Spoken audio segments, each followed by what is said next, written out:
Hey, Kentucky, this is Mary Jo Perino. Tonight, our state earns praise from Washington and the CDC for its handling of the pandemic. Kentucky faces dominate the Republican National Convention, and I'll go one-on-one with UK's newest basketball assistant. All that and more is next on Hey Kentucky.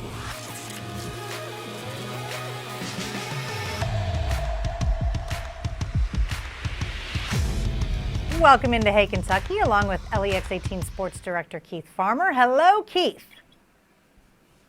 Hello, time to get another day started. Just now at 7:30, you feel like getting your day started? Yeah, it's about that time. It's about time, yeah. You know, I don't want to overachieve. That's right. Well, let's begin with the latest on the coronavirus in Kentucky. Governor Andy Beshear says the state's surge appears to be over, with case and death numbers that fall within a stable range. The governor says the White House credits the state's mask mandate for the plateau. Meanwhile, the CDC is using Kentucky's Department for Public Health as an example of the benefits in combating the virus by using an indicator monitoring report. It tracks 5 indicators of COVID-19 spread.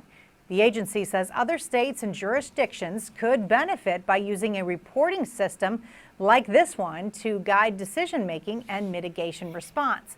And Keith, I know he doesn't care, but this probably has to validate Andy Beshear's mask mandate in some way for him. I would think so. I mean, you know, it was a tough decision to make, one that I'm sure he didn't want to have to make either, and it seems to be something that has worked. And now let's see what we can do about working on getting everybody paid from back in March. Let's take care of landlords and tenants. Let's take that over and let's get that going in the right direction. A lot of stuff still on the plate to work out. All right, in an effort to try to address what she called the digital divide, Lieutenant Governor Jacqueline Coleman has announced a new effort to provide internet service to all K-12 students in Kentucky. The Beshear administration says 5% of our kids do not have access or close to their homes. That's approximately 32,000 kids. And the Lieutenant Governor says the newly announced last mile internet service will help bridge that gap. $8 million in CARES Act funding will be used to reduce the monthly cost for low-income parents to pay for internet access. But many families in Fayette County have something other than a connection problem. At least 12,000 public school students began their first day of school today without a Chromebook. The FCPS technology director says his team worked since the spring to try to acquire more, but a mix of waiting for funding and a national Chromebook shortage caused some students to start the year online without one. And Keith, as you know from being at home, and I know, without that Google Chromebook, these kids are lost. Oh, for sure. But let me just tell you this story that I heard today, because even with the Chromebook, sometimes you're lost.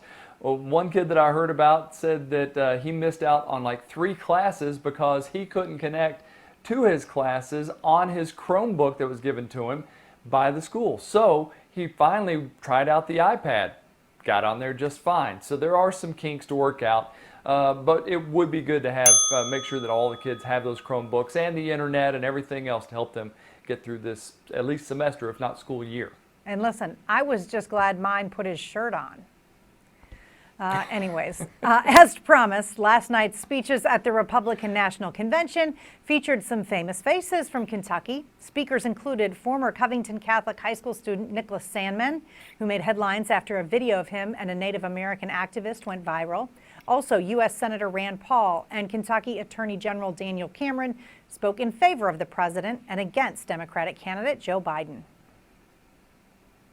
Stand up and fight the socialists poisoning our schools and burning our cities. Join me in supporting President Trump. Let's be honest. No one is excited about Joe Biden. And so I ask you to judge the record. On criminal justice reform, Joe Biden couldn't do it, but President Trump did. On the economy, Joe Biden couldn't do it, but President Trump did build an economy that worked for everyone, especially minorities, and he will do it again. In November, I believe this country must unite around a president who calls the media out and refuses to allow them to create a narrative instead of reporting the facts. Kentucky Senator Mitch McConnell's address is set to air at the RNC. tomorrow. And Keith, no surprise that a lot of faces come from Kentucky because Donald Trump has never lost support here. I mean, he's still got a ton of support in this state. You know, and I've got to say that Sandman did kind of call out the media, but, you know, at least he didn't say we should get rid of it. He said, you know, I just believe in my heart that there's going to be a media someday fair and balanced. So he does believe in us. We'll see. All right. Now let's talk some sports.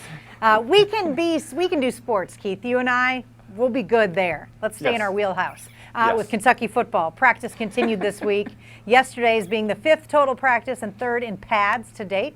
It marked a significant milestone, one Eddie Gran's offense has never reached so quickly. You know, since I've been here, this is the fastest we've installed. I mean, we've just finished 5 practices, and we didn't slow down. We went through all 5 installs. So that's never happened here. And they have been unbelievable. They picked it up. It's not perfect, but I sure do like where they're going. Gran credits last month's dozen or so walkthroughs for the team's ability to keep up.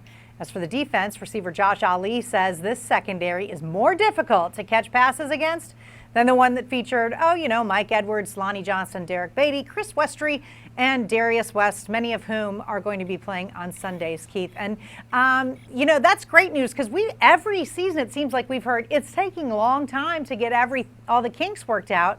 Sounds like everybody's on the same page early.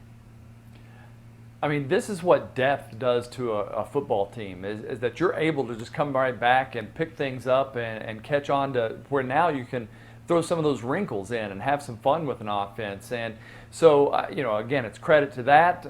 Yes, I agree.